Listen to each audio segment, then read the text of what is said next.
Dr. Moshe Yaakov Vardi is a renowned computer scientist and mathematician. He's university professor and Karen Ostrom George Distinguished Service Professor in Computational Engineering at Rice University, as well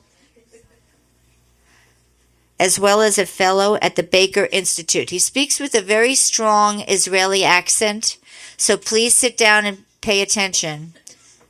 Adjust your hearing aids. I'm sorry I had to say that, but we have a few of you in the room. So he has authored and co-authored over 700 technical papers, as well as editing several collections. He's also authored the books Reasoning About Knowledge with Ronald Fagan, Joseph Halpin, and Yoram Moses, and Finite Model Theory and its Applications with Eric Ray. This is a long one. I promise it's in your pamphlets, but I mean, he is amazing. Thank you very much for the introduction. Golden Prize he's like a modern day Einstein. Okay, here he is. Let's give him a hand.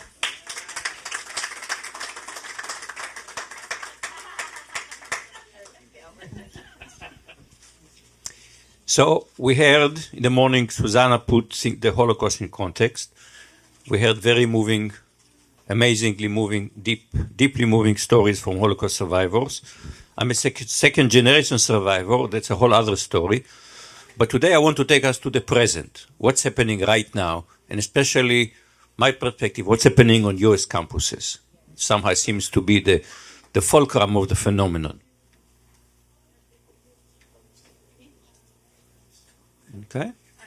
Okay. So, I woke up on October 7 and October 8 and I realized that we are living in a make-believe world. Two illusions blew up in our face. The first one was the perception was widely shared in Israel, and therefore we all bought that story, that the Israeli-Palestinian conflict was manageable. I mean, here is from 2021. We strike targeting rockets and tunnels. Israel attack of more in the grass returns to Gaza. Once in a while they shoot some rockets, we bomb them, okay, peace, ceasefire, life goes on. Well, that illusion blew up in our face big time, but we had another illusion. We knew that anti-Semitism is still around, but we thought it was in the margins. You know, the extreme right, you may remember, this is this I think 2017 in North Carolina. You shall not replace us, things like that. And the extreme left, we didn't realize how central anti-Semitism is still resonant with us. So the first illusion blew up on October 7. This is what happened. This is the supernova concert. We woke up when we heard the news, you know, utterly shocked. The Israeli-Palestinian conflict is not manageable.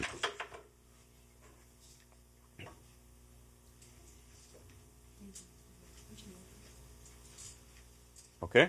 Oh.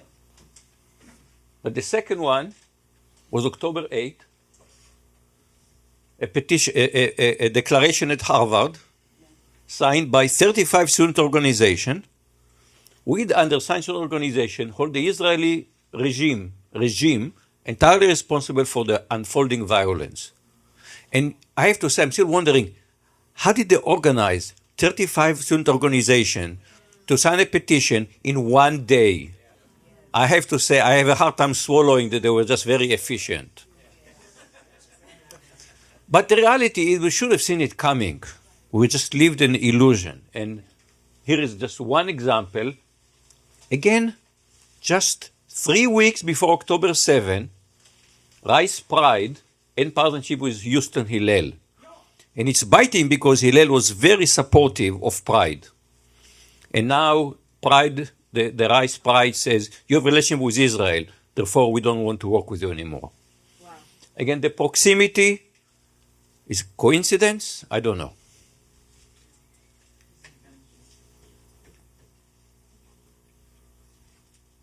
And after October 7, it's become, 83% by February of this year, 83% of Jewish students have experienced anti-Semitism on campuses. Let's talk about rice.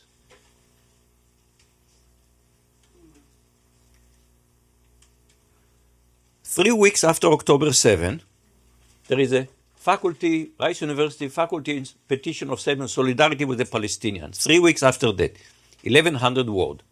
So I said, okay, I'm going to read it to see what are they saying about October 7. 11 words. 11 words out of the whole petition about October 7. Wow. Hostages, not even mentioned. Not even mentioned. Okay? 3 weeks after October 7. How do you refer? They're not even saying Israel. They use the phrase it comes from Arab media. The Israeli Zionist state, is a legitimizing expression. They don't say even the state of Israel. It's a state of Israel. It's a state. The state of Israel. To my shock, when I look who signed it, I find several members of Rice Office of DEI. Okay? Rice Office of DEI, several members are signatory to the petition. Now you have to understand, these are, if they are working for universities, they're not just faculty member, okay, I may disagree with them, but they have a right to express their opinion. These are Rice University's employees, officer of the university. And then the Student Association, about a month and a half later, passed a resolution. SA stands for Student Association. This is Rice University Student Association. They passed a resolution affirming support of the faculty statement of solidarity with the Palestinians. They're not even mentioning October 7 in their resolution. And they're calling for Rice president to affirm its commitment to culture of care of our Palestinian, Arab, and Muslim student body, faculty, staff, and community. Jewish students don't even exist. I have to say that, even more than the previous one, pushed me over the edge. And I wrote my first article. I started speaking up on this issue. It was titled, A Moral Rot at Rice University. It went viral. I'm a second-generation Holocaust survivor. I recognize anti-Semitism when I see it. You do not need to be a user of derogatory epithet to be anti-Semitic. Using double standards qualify. It is okay to criticize Israel. Not okay to pay lip service to Palestinian atrocity. It is okay to call for ceasefire. Not okay to ignore the hostages. It is okay to call for a two-state solution, which I strongly support, to the Israeli-Palestinian conflict. It is not okay to talk about Palestinian liberation while mentioning the 1948 Nakba, implicitly suggesting ethnic cleansing of Jews in Israel. Not okay. This is anti-Semitism, plain and simple.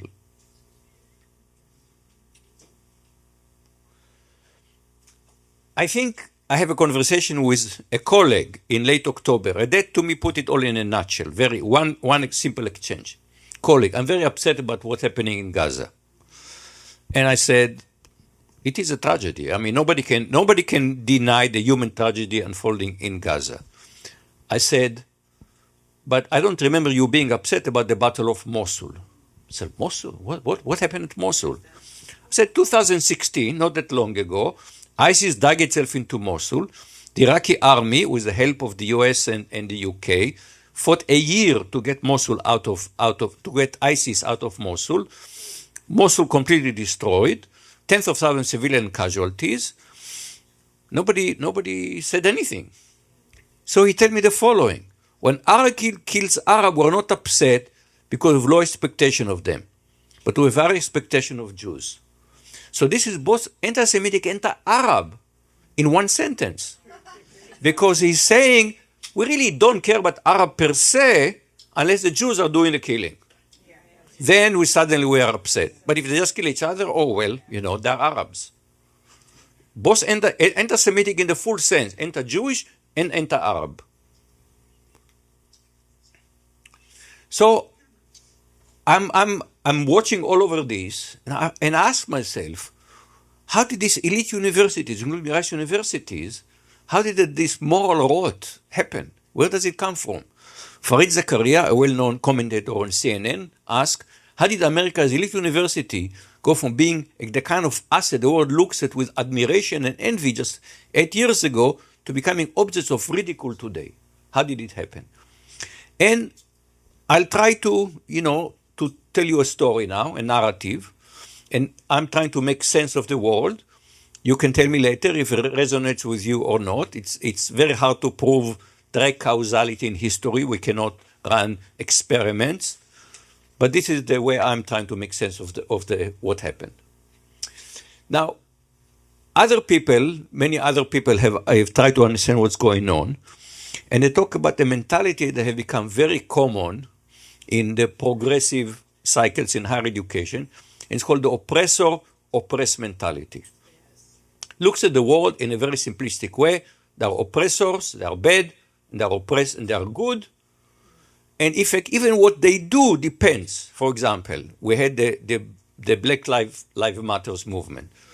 Now, black men were killed very tragically, very horribly. We should all be shocked by what we saw.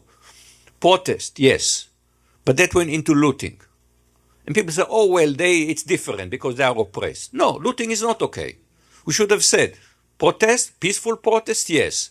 Looting, not okay. That's an example. And so what happened is you had suddenly we're all white. After we were not Aryan enough, okay, where Holocaust happened because we are not white enough for German. Suddenly we're all white. We are white oppressors. And we even have space lasers. I have an app on my phone. Come to me later. This is where I control the Jewish space lasers. So you take the new thing, identity politics. You marry it with classical anti-Semitism, where Jews somehow have this powerful cabal that are running the world, and suddenly we are the oppressors, and therefore the Palestinians are the oppressed, so they deserve all the sympathy, and Jews deserve none. Suddenly, very, very simplistic picture. But facts don't seem to matter. The reality is, you go to Israel, it doesn't look like a white country.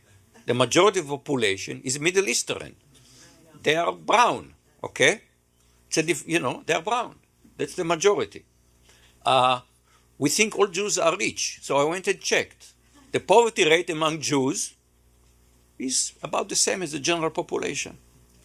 Now, of course, the rich Jews are much more visible than the poor Jews, but so is the case for any group of people. The rich are more visible. The Jews are a tiny fraction, less than 3% of U.S. population. 60% of all religion-based hate crime are targeted at Jews. All this doesn't seem to matter, the people who think of us as powerful oppressors. Now, there is a huge debate about anti-Semitism. Is anti-Zionism? It's not only anti-Zionism, it's not anti-Semitism. So here, let's see some chants from an encampment at Rise. It says, Zionists get out, free Palestine. So who are the Zionists that should get out? Are these people who believe in the ideology of Zionism? Do you think the ultra-Orthodox, the Neturei Karta in Israel, that are declare themselves to be anti-Zionists because they're waiting for the Messiah, are they exempt? They can stay? No. This says Israeli Jews. Okay? And then from the river to the sea, from the river to the sea, Palestine is free. It says all of the euphemism. The real chant, which was chanted on the Rice campus, is from the river to the sea, Palestine is Arab. So they're trying to tell us we're not anti-Semitic, we're only anti-Zionist. It's a splitting hair. They are talking about getting all the Jews out of Israel. They're calling for ethnic cleansing here. Okay? And there was another chant there. I don't know if it's here. And it says, on the Rice campus, they chanted, Zionists are not welcome here. So on the Rice campus, I'm not welcome on part of the Rice campus. And what's the reaction from the president? Oh, a free expression of opinions. Imagine somebody on the Rice campus would have said, blacks are not welcome here. Hispanics are not welcome here. There will be an uproar. There will be national news. Zionists are not welcome here? Oh, well. So let's go back to identity politics, because that's a very modern phenomenon. Think about it. In fact, Wikipedia tells us, late 20th century, where did identity politics comes from? How did it become such a huge part of our lives? That started with identity politics, focusing on ethnicity, race, nationality, religion, gender, sexual orientation, etc. So let's go back to what used to be left and right. No, I'm going in the wrong direction, sorry. One more. Go back. Okay, left and right. Left and right, where does it come from? It goes back to the French National Assembly. The right, the monarchist was sitting on the right, and the anti-monarchist was sitting on the left. And so generally it became that the right supports the people in power, and the left are for the people who are disempowered. That's the kind of the thing that you think about. And if you look at the United States, 20th century, Republicans were for Democrats and Republicans, 19th century is different. But 20th century, the Democrats gave us the New Deal, and the Republicans were the pro-business party. This was traditionally kind of, Democrats care about the working class people, Republicans care about the business community. That was the traditional division. Next. But then, 1981, Ronald Reagan became president, just before I came to the United States, so I'm not responsible for that. And the 1970s were a bad decade economically, because kind of economists look at it to say the combination of explosion of spending on the Vietnam War caused inflation, and then the oil embargo increased inflation. So if you're old enough, you remember stagflation of the 70s. And so Ronald Reagan had to do two things. They have to tame inflation and still kind of open the economy. And Ronald Reagan advocated what became known as neoliberalism, or laissez-faire economics, which is economic liberalization, reduction in spending, privatization, deregulation, monetarism, tax reduction, globalization, free trade, huge amount of defense spending. That was the one place where the government spent. Soviet Union fell apart. Many people credit neoliberalism. That's debatable. Okay, some people say Gorbachev deserves more credit than Reagan, but that's a whole other topic.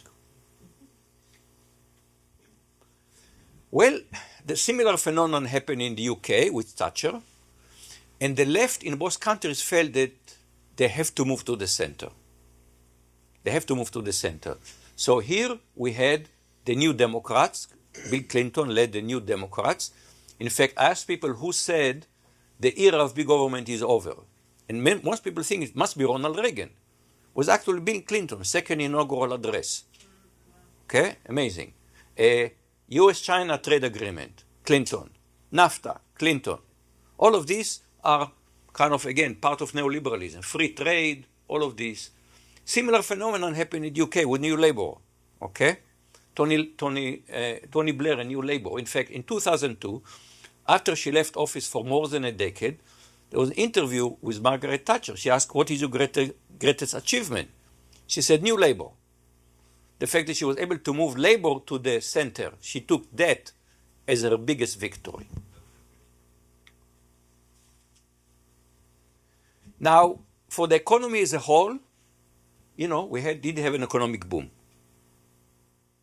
However, for working class people, it didn't work very well. And this is an article from 2016, Foreign Affairs.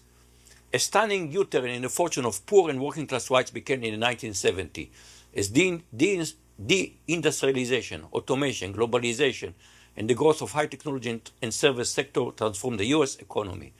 If you look for that period, for example, one of the things you see even for especially white working class people, life expectancy goes down because of the opioid epidemic, which mostly affected working class people. People call it disease of despair. I can spend a whole hour talking about the economic picture, the grim economic picture, which were the more educated professionals who lived in our own bubble. The economy was good for us. We didn't see what was happening in rural and working class America. If you want to see where MAGA people come, they come from this. Now, who's supposed to care about working class people? Right? The left, the Democrats. But Democrats moved to the right. The Democrats became the yuppie party, the party of educated professionals. A book in 2022, Left Behind, which is a very clever pun, how the left left the working class people behind. So the left here is in two meaning. Michael Powell, another article, 2024, the more Democratic Party and liberalism itself is to a substantial extent a bastion of college-educated upper middle-class professionals. That's what happened. Remember, Hillary Clinton took a basket of deplorable. If she say their condition is deplorable, that's empathy. A basket of deplorable is a term of derision, of contempt. When she said that, I said, she's going to lose. A basket of deplorable is a term of contempt. Now the Democrats are doing soul searching. We will see what will happen. Now after the losing the last election, lots of soul searching. We will see what happens. Now at the same time, starting from after World War II, there was a realization that our society has been very unequal. Many groups have been marginalized, okay? I mean, remember, World War II, we talk about the Liberator, the US military was segregated in World War II. Only in 1948 was desegregated. Then we have the Civil Rights Act, 1964, the Equal Rights Amendment for women. Congress passed it in 72. Then we've been fully, what's the word, confirmed or implemented. Ratified by enough states. Roe v. Wade, which we lost, was 1973. Don't ask, don't tell about the military, gays in the military. All of this, we had a bunch of things, all the way to even in 2010, remember, violence by police force against black men in particular. All of the things, there was a realization that as a society, we could do better. We could be a more inclusive society. Everybody should get full rights. And so the following happened. On one hand, we are ignoring working class people, in particular white working class people, and suddenly we are recognizing oppression against other people. This all happened at the same time. So to be progressive, suddenly we don't care about working class people, but we care about whether trans people can participate in the sport of their choice. That suddenly became the main thing. And these people, Thomas Piketty is an economist, I would say is on the left side. He wrote a lot about inequality. Susan Eman is a philosopher, again, on the left side. Piketty wrote, when people are told there's no credible alternative to the socio-economic organization and class inequality that exists today, it's not surprising they invest their hope in defending their borders identities instead. Susan Neiman, it begins with a concern for marginalized person and end up by reducing it to a prism of her marginalization. The only thing that counts is what exactly identity you are.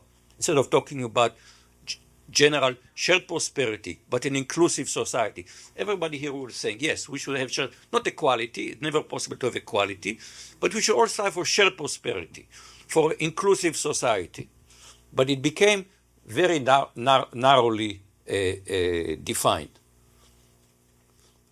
Now this attitude, this sudden focus on what we call some people call the woke culture, ignoring economic issues but focusing on other issues, also came to the university.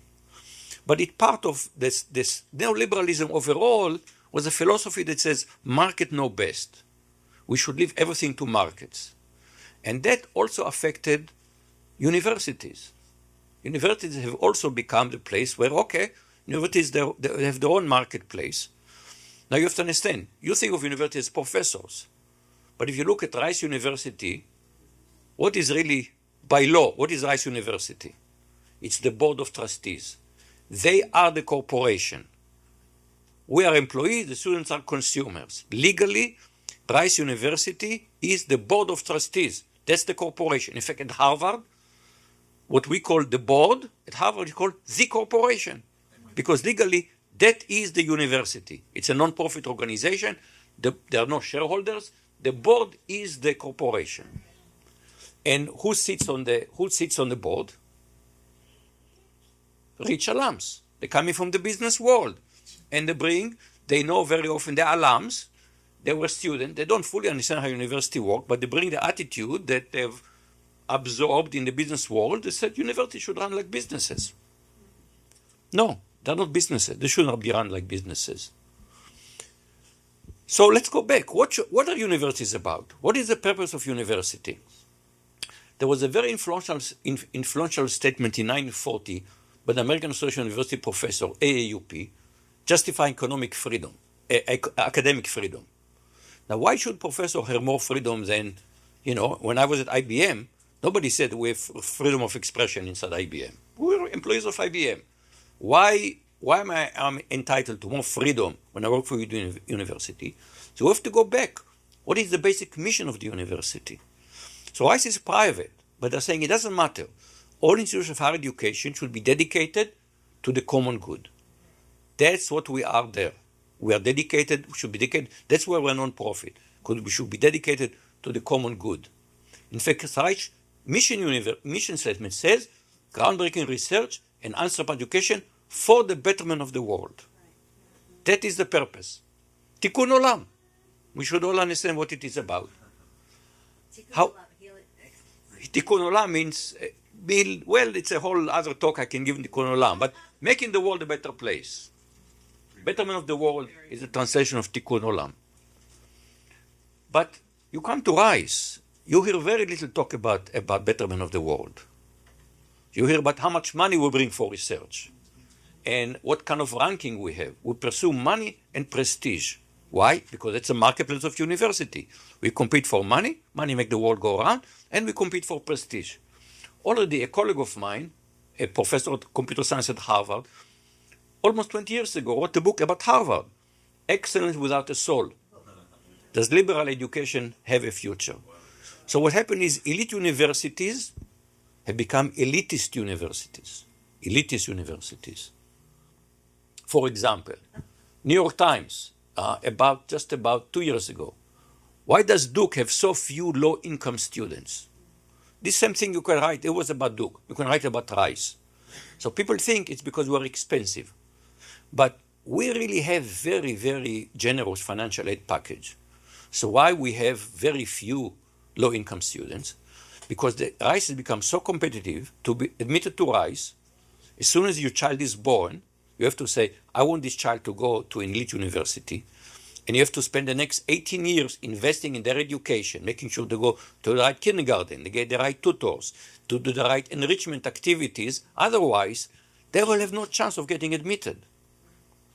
To be admitted, you need parents who understand the system and made the decision from age 0 to prepare the child for this kind of education.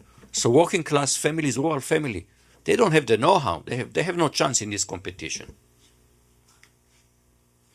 So you have the following paradox of higher education. You go and you talk to the professor. Professors tend to be more on the liberal side. Not because in computer science, whenever interview, we don't ask any political question. But because the people who decided to go to teach in academia, I could have, about 15 years ago, I had a little conversation with Microsoft about starting a research lab in Israel. And that was some attraction to me. And I was interested to know what would it mean financially. So they didn't make me an offer. We didn't get to that stage. But I called some friends. What would it mean? And they says, well, and they give me numbers. And before that, I told my wife, I bet I can double my salary. I was naive. It was quintupling my salary. And I had to decide, no, I like the academic environment. That's more important to me than making more money. My house is paid for. We have 2 cars. We are okay. We don't need more money. Okay? But that attract people who are not for the money. So it attract people more on the left. The students come from such families, tend to be on the left. However, we find us a very non-diverse campuses economically, and little discussion about the common good and societal responsibility. And how do we live on our endowment? 1/3 of the endowment is invested in private equity. Private equity there's a book about private equity, Plunder. Private equity plan to pillage America. But we don't talk about it. So there is paradoxes at the very foundation of elite universities. So instead, we found a religion to feel morally virtuous, and the religion has become DEI.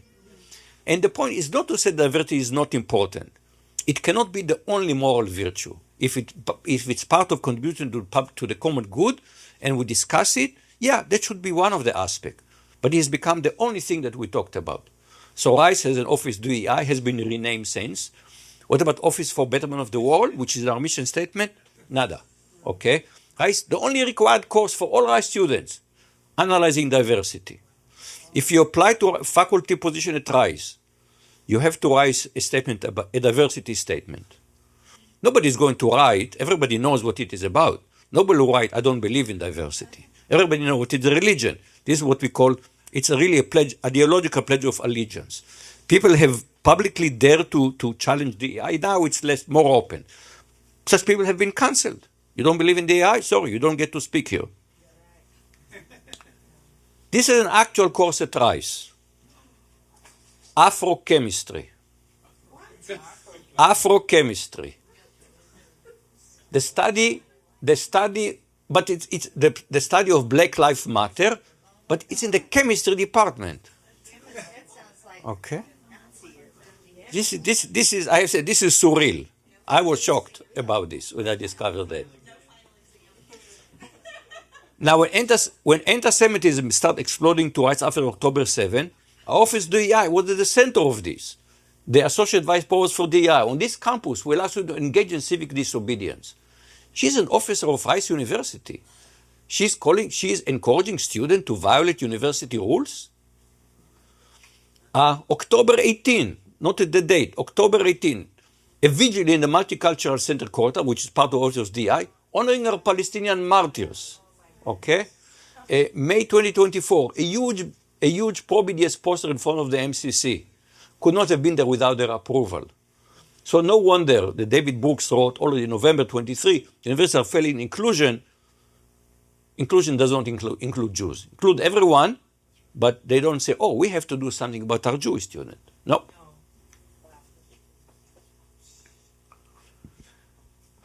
And part of it, we have to say that part of what happened to parts of you don't see it in engineering and science, but when you go to the humanities, you see that there somehow scholarship has been replaced by ideologies. Okay, so already we saw in 2022, the Middle East Studies Association passed a resolution in 2022 calling for boycotting BDS against Israel. Okay, this was even before October 7. And so much of the conversation there has become about social justice, not studying these issues, this is what universities should do, but advocating for this. So, a faculty member, this is from the webpage of faculty member in the New School in New York. My work draws on, this is real, for real, this I copied from her webpage, okay? My work draws on feminist and queer theory to examine ecology, materiality, and contemporary art in the context of settler colonialism. It means nothing. This is let's put all the buzzword in one sentence. That's what it means. How many buzzwords can I put in a sentence? Okay, the competition. Now this is an actual. This is on Blue Sky. This is the date is October 7. Not it. The date is October 7. This is a faculty member at Yale. The names, I'm not putting, she puts it there. Blue Sky. My heart is in my throat. Prayer for Palestinian. Israeli is a murderous, a genocidal settler state, and Palestinians have a right to resist through armed struggle, solidarity. The response to the October 7 is solidarity. So this is what I call kind of academic bankruptcy, intellectual bankruptcy. So, what do we do? So we have to start by looking. Yes, we don't want to go back. You go back to Rice until you have to realize, until the 1950s, Rice admitted only white men. Okay, why? Because Mr. Rice, when he left the money, he said the purpose of the university, he established the endowment for Rice University, was to educate the I don't know if he wrote white, but obviously when he wrote it, which was in the beginning of the century, it was only for white, to educate the men of Texas, okay?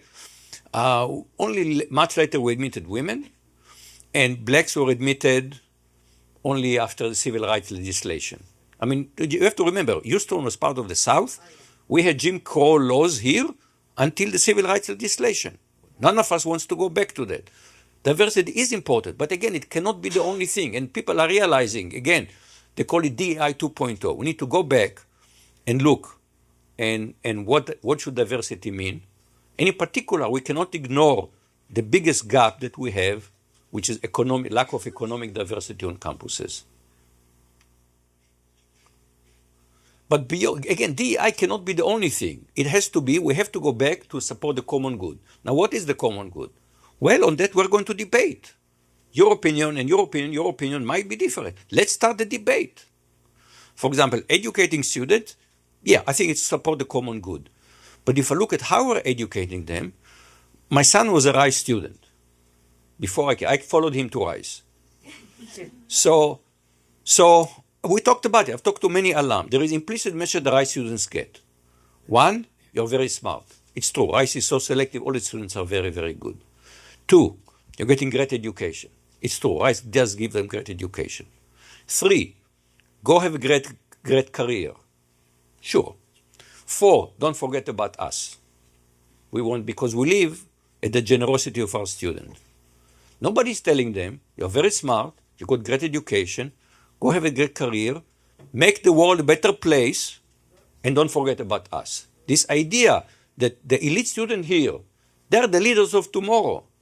They cannot just think about their career. This idea that came from neoliberalism, that each one of us can be selfish, and somehow the world is going to be better, we all know this is a crazy idea. Right. If you have friends and they are totally selfish, you don't want them as friends. If we as a society don't say, yes, I want to do well, but I want to see a good society. I want to see shared prosperity. I want to see inclusiveness. If we don't educate the students, that this is, to me, it's a Jewish value. Remember the story. A Gentile goes to Hillel and tell me the whole Torah while I'm sitting on one leg. And what does he tell him? What's hated to you, don't do it to your friend. Okay? Empathy and sympathy with other people. Without it, it's a jungle. It's not a society. And I want to finish because we are all responsible for this. We talked about what neoliberalism did to our society. Look at this. This is share of income going back to 1962, and you see the change started around 1980. So the top 1% used to earn about 13% of the income. Okay, these are the rich people. But that has gone up to 20%. And the bottom 50% used to earn about 20% of the income. And that has gone down to 12%. We've become a more and more unequal society. And history tells us when a society becomes so unequal, it's bad for everybody. At the end of the day, it's bad for the rich people too. Ask Louis XIV, okay? Look at what happened in other countries. People need to have a sense, okay, they know that they are not going to be doing as well as the rich people. But to have a sense that they are sharing the prosperity. When we lose that, we get very polarized society, which is society we live today. We can talk a lot about AI and social media and what other things are enhancing polarization. But this is where it starts, and that's on all of us. Thank you very much.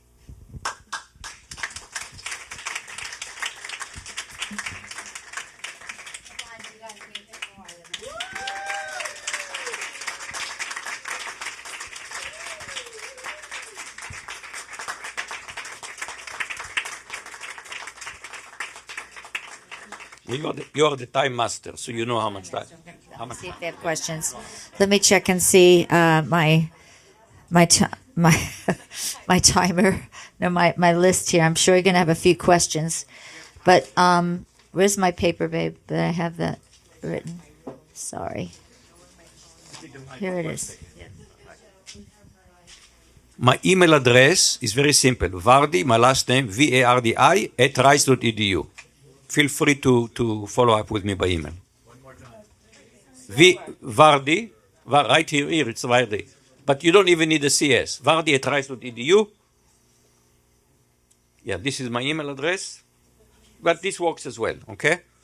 I'll welcome email with comments and people who want to get more information. It's all welcome. Wow.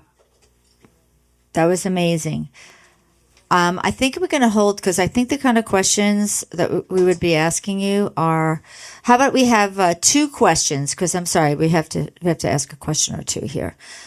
If you dare, do it. What did you say? What did you get an A on? How do you get? How do you get an A in chemistry? It's a syllabus for Yes. What is that? It's just a bizarre course. I mean, I have to say, it's a bizarre course. I mean, I read about it first in the Wall Street Journal, and I said, this cannot be. So I go and open the RISE website for courses, and there it was. I mean, I just had to print screen and save it I don't know, maybe it's gone by now. But it was a real course. When I saw it, I just couldn't believe it. If they want to talk about a course in sociology about oppression of blacks, oh yeah, by all means, we know it's there. But Afrochemistry. Are you a lone island out there at Rice University, Dr. Vardi? Do the professors part the waves when you walk, or what? So, unfortunately, the university is now kind of somewhat split between engineering and science, where we really focus on scholarship. Okay, nobody gets hired at Rice for engineering or science on anything, and nobody asked them any question about politics. Okay, when I published, where I saw the split was when I published the very first article, a Moral wrote at Rice University. I got lots of emails from support from colleagues in engineering and science, and I would say borderline anti-Semitic email from the other side of the campus. So unfortunately, something bad happened, especially in the humanities, where you may have heard postmodernism, postcolonialism, all kind of strange theory have become in vogue. And even there, some people tell me, that people inside, I do have friends in humanities, and they bemoan what has happened to the humanities.